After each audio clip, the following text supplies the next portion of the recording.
My name is MacKenzie Price, and I'm the co-founder of a school model that is revolutionizing education. It's called 2-Hour Learning. Kids can crush academics in only 2 hours a day and spend the rest of their day developing life skills and figuring out what they're excited about doing. I founded schools that are launching the next generation of great entrepreneurs, powered by AI. I've made it my mission to prove that school doesn't have to be a waste of time. Join me on the bleeding edge of education. In this video, I will share stories of some of our incredible teen entrepreneurs and how we are using AI to launch them. We have so many students that are doing amazing things within our environment. At our schools, we believe that kids are limitless, and Byron is a perfect example of that. At 10 years old, he is doing things in finance and real estate that no one would believe a 10-year-old could do. Grace, one of our high school seniors, lost her grandfather to cancer, and it made her wonder why. Why did it happen to him? You won't believe what she found out. Rhett, an 18-year-old who's been with us since 7th grade, eats, sleeps, and breathes mountain biking, and you won't believe what he did with that passion. How could 2 high school students and a 10-year-old become successful young entrepreneurs in a typical school? It's because our school doesn't hinder young entrepreneurs like a typical school might. We enable them. Think about the experience we all had in a typical classroom, which, by the way, hasn't really changed in 100 years, right? A teacher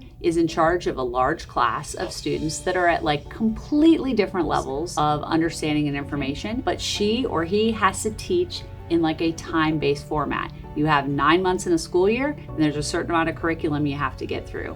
Here's what ends up happening though. You have kids who sit there in class bored stiff because they already know the material the teacher is going through. They're checked out and often just sitting there wishing they could be somewhere else. Then there's another part of the class who has no idea what's going on. They're totally confused. A teacher teaches something, and at the end of her lesson, kids are like, I have absolutely no idea what's going on. It's totally gone over their head, and yet they move forward in this time-based system. So what happens is you have the majority of the class completely checked out and disengaged. Only a very small part of that class is actually getting the material they need at the pace they need, and it's just not an engaging way. We also are teaching our young kids to just be passive. They're like told, sit in your seat and wait for information to come to you. That's the opposite of what we want to be creating. We want to create self-driven learners who are able to proactively go out and get excited about what they're learning. And a traditional class just doesn't do that. So Grace got really interested in figuring out what the link to cancer is. Is it just genetics and just luck of the draw, or is there something environmentally associated? And she started talking to medical experts and researching information on her own to figure out what the link was. She basically became kind of an investigative journalist. Over the course of a few months, she was able to become an expert in this, research, and get to know people in the community to learn more. That turned into her developing a documentary. She planned, created, filmed, interviewed, produced, and finalized a documentary that's now been seen over 4.7 million times. Traditional school is such a time-based system. Kids show up in the morning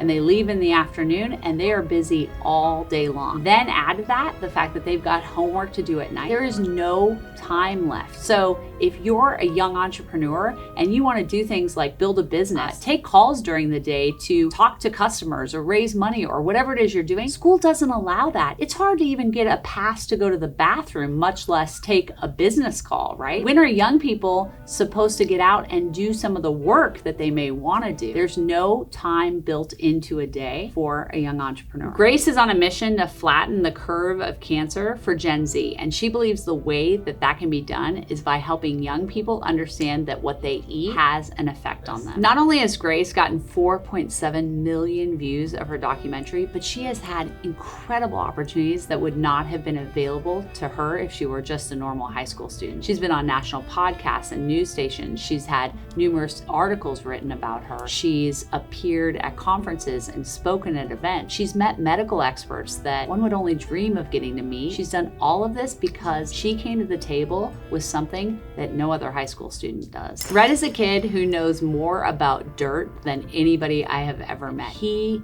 is an expert in mountain biking, and he wanted to take that passion and turn it into something big. His goal was to build the biggest and best mountain biking park in the state of Texas. Rhett did so much to make his dream a reality. He had to create a business plan. He had to find the land and convince a landowner to let him lease that land. He raised $350,000 in venture funding from multiple investors in order to make that bike park a reality. Once he got the funding, he had to plan and then build out this mountain bike park. As he did that, he was also working on marketing the mountain bike park, getting press for it, and figuring out how to make it a profitable business. And these investors were not friends and family. These are people that he went out and found through the internet and through networking. So the traditional school system is really big on memorization and repeatable processing. Kids have to memorize dates and figures and information. They have to do a lot of repeat work in order to memorize. You often are wondering like, well, what's the benefit of that? Is that really what I need to know? Is the date that an explorer came and discovered America? What are the things that are important? And traditional education has focused on the 3 R's, reading, writing, and arithmetic. But in today's world, it's about the 4 C's, critical thinking, communication,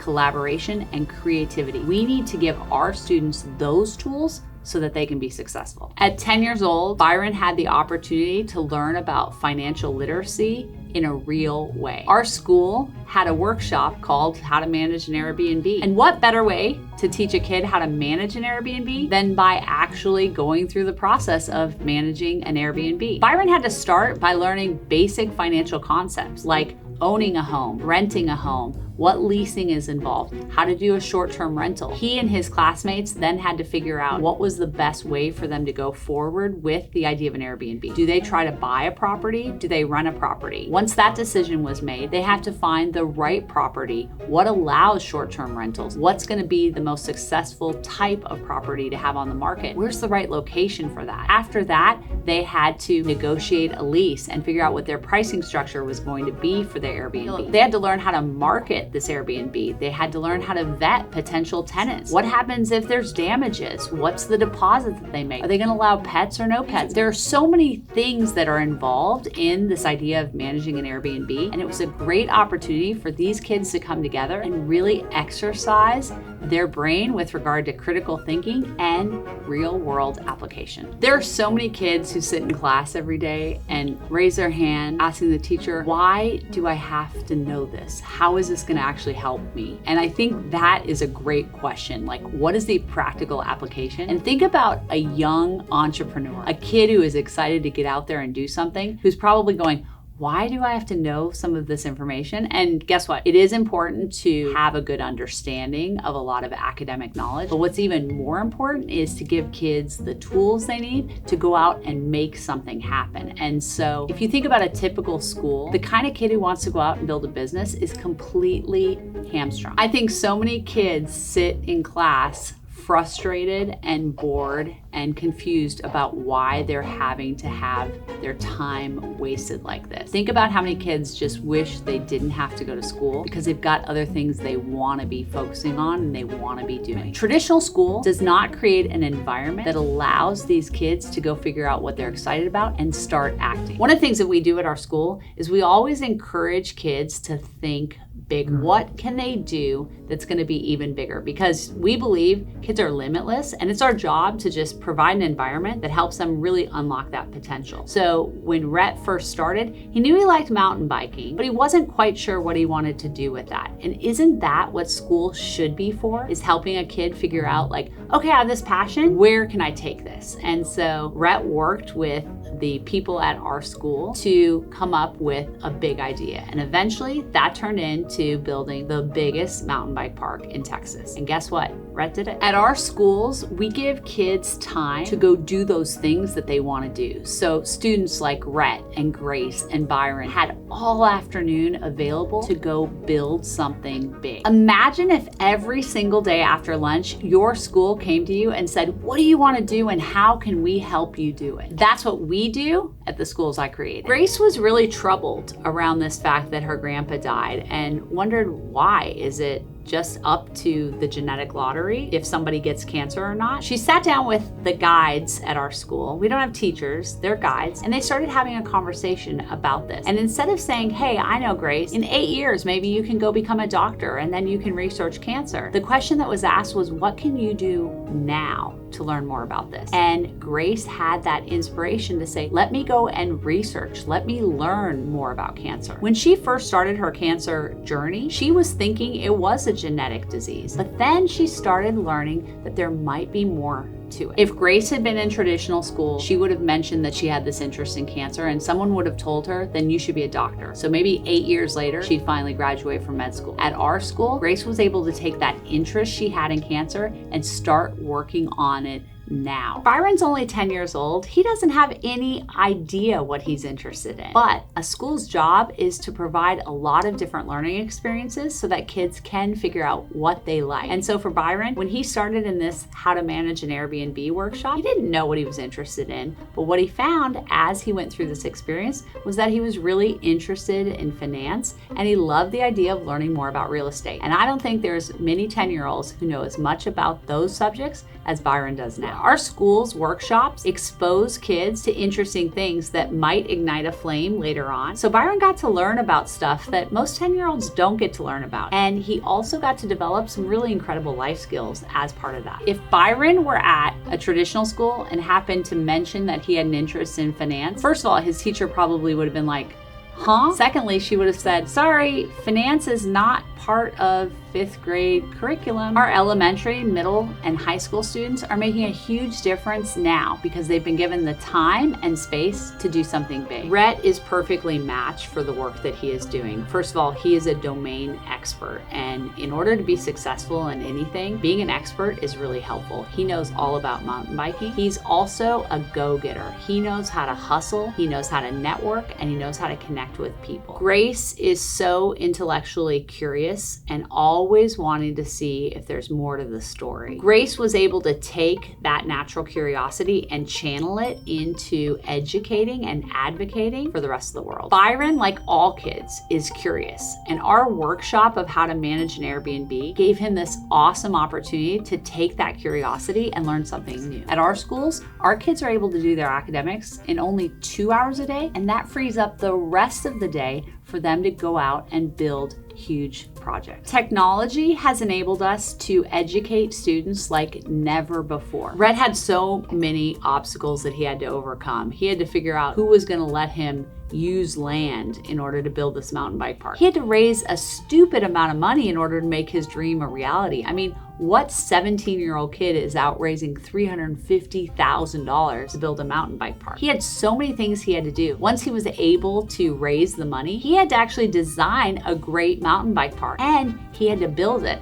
That meant he had to manage a crew of 30 people. He had to rent construction equipment. He had to go out and become a construction expert in order to do this. On top of that, Rhett had to become a great marketer, and he had to learn how to get press. He had to network, and he had to communicate. He had to figure out how he was going to get customers to show up at his mountain bike park. When Rhett was trying to raise money, he ran into a lot of problems. He kept thinking that he was going to find 1 or 2 investors who were going to want to provide all of this money. But guess what? He got a lot of no's. And then he went out and networked on LinkedIn. He searched for anybody who had investor and mountain biker in their LinkedIn profile. He sent 300 DMs and he got 300 no's or no responses. So he went back to the drawing board. He's like, I gotta do something else. Eventually, he put a video and a link to his business plan on X. And from there, he was able to connect with many different people who all gave him small investments. Once Rhett secured his funding and the land and was ready to start building, there was a whole other mess of stuff that happened there. He had to manage a team of contractors that weren't always super reliable. So he was constantly trying to find more workers to work on his project. He had to rent equipment, and he was up against a time crunch. There was one point where Rhett didn't know if he was going to actually be able to meet the deadline that he had set for when this launch was supposed to happen. And he had money on the line. So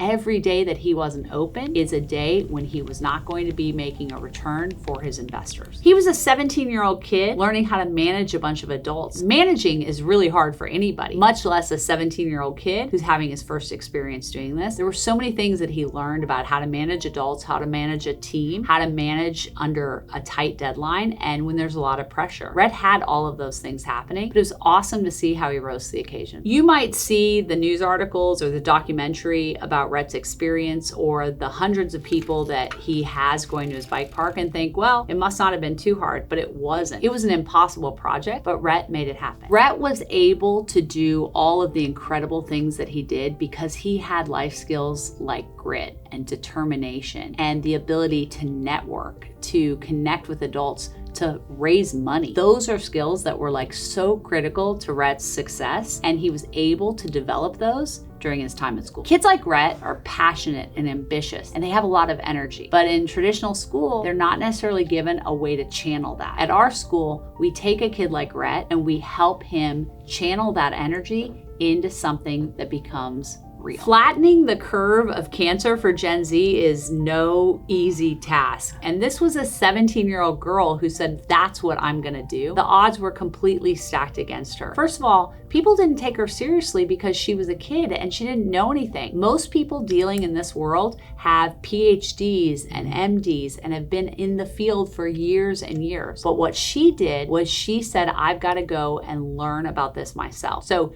she started researching. She got to work reading and learning as much as she could possibly learn. And then she went on to X and she started summarizing the information that she had learned. Through that process, she started connecting with other experts in the field, many of whom at first didn't realize that she was just a high school kid. The way she became such an expert, people started thinking, well, this must be someone who's been in the field for a long time. And then they'd find out she was a high school kid and they'd be like, wow, this is amazing. But she also did something a little bit unique, which is she took on this role of being an investigative journalist to go find out what are the other answers. What is it that the food lobbyists and the government officials don't want people to know about cancer? She went after the hard questions. Is there something besides genetics? It turned out for her that she found there's a huge link between the food we eat and the likelihood of getting cancer. And guess what? That's kind of a dirty secret that a lot of people don't want exposed because there's so much money made in selling food that's not necessarily great for us in the market. And she was willing to take on those giants and call them out. No one took Grace seriously. She was going after the pharmaceutical industry and big food companies, and she was a 17-year-old kid. Grace also knew nothing about medicine or cancer when she first started. She had to figure out how to become an expert. She also didn't know anything about journalism or making a documentary. What went into making a documentary? How do you go through the process? What makes a great documentary? These were all things she didn't know. Grace was just a 17-year-old kid who didn't know anybody. She had to figure out how to go make connection. Grace had a huge, ambitious goal, and a lot of people laughed at her. Let me say something about these kids' parents. While they were very supportive, they weren't going in and helping their kids do these ambitious things. They were as amazed as the rest of us were at the feats that they accomplished. By putting their kids in this school environment, these parents did them a huge service. They put them in an environment where they could be supported and guided and given incredible resources to make their dreams come true. Their parents were not actively involved in these ambitious projects. They supported them, they cheered them on, but they really got to have a front row seat to seeing what these kids were capable of doing when given the time, the space, and the support to go do these big things. If Grace were in traditional school, she would be hoping to do well in her science classes so that she could eventually go to med school. And guess what? If she maybe didn't do well in one of those science classes, she would have thought, I guess I'm not supposed to be a doctor. And then the world wouldn't have seen all the incredible things that she has instead created. If Rhett were in traditional school, he would have been bored to death. And I would almost guess that he would have been ditching a lot of school to go out mountain biking. If Byron were in traditional school, I think that he would be doing what so many other kids are being trained to do: become passive, disengaged, and think school's just something I get through. I am so excited about these kids' future. Grace is just at the very beginning of all of the things that she's gonna accomplish and the influence that she's going to have on millions of young people to change their lifestyles in order to be healthier. She has so many incredible opportunities ahead of her. She's got internships and jobs, and she's building an app that's gonna allow young people to have more say in the food we eat. She's taking on big food companies. She is changing the minds of experts in the medical community by the research and what she is uncovering. I am so excited to see what Rhett does in the future. He has such a great business mind, and he has so many interests that he not only wants to expand what he's been doing with mountain bike parks, but he wants to move into other business opportunities as well. He is a natural entrepreneur, and he has gotten so many incredible life skills from this project that he was able to do as a high school student. It's just the beginning for him. At 10 years old, Byron is learning incredible skills that other kids his age just don't get access to, and those skills are going to help him as he goes on into middle school and high school, and he continues to find things that he's excited about and passionate about learning. He's going to do incredible things, but most importantly, Byron is learning to be an incredible critical thinker and a self-driven learner that knows that he can be proactive in his education. Grace's parents are so proud of her. They are obsessed with seeing all of the incredible things that she has done, and they call me regularly and say, "Thank you for providing this environment for our daughter." Rhett's parents are so proud of him and everything that they have done. Rhett's kind of like this wild stallion that they are like, we don't even know how to channel all of the energy that he has, and I think they're really grateful to our school for helping provide Rhett with this direction and outlet to go do these big things. Byron's parents are so appreciative of the opportunities that Byron is getting to expand his world, not just by learning about an Airbnb or financial literacy, but with all of the other things that he gets to do when he has the majority of the day free to learn life skills. Grace is turning her documentary into a full feature film. She's building an app that is going to give kids power over what they eat in schools, and she's continuing her education to become a medical expert. Rhett is currently managing a successful business with multiple employees. He's building additional bike parks, and he is working on other entrepreneurial endeavors. And I want you to know that I'm going to have these students on future videos so that they can share their stories and keep you updated on the big things they're doing. You need to subscribe to this channel because we are revolutionizing education, and you get to be a part of that. If you want more information about how we are revolutionizing education, check out this video. It is a deep dive on 2-hour learning, how it works, what the results are, and what the experience is like for students.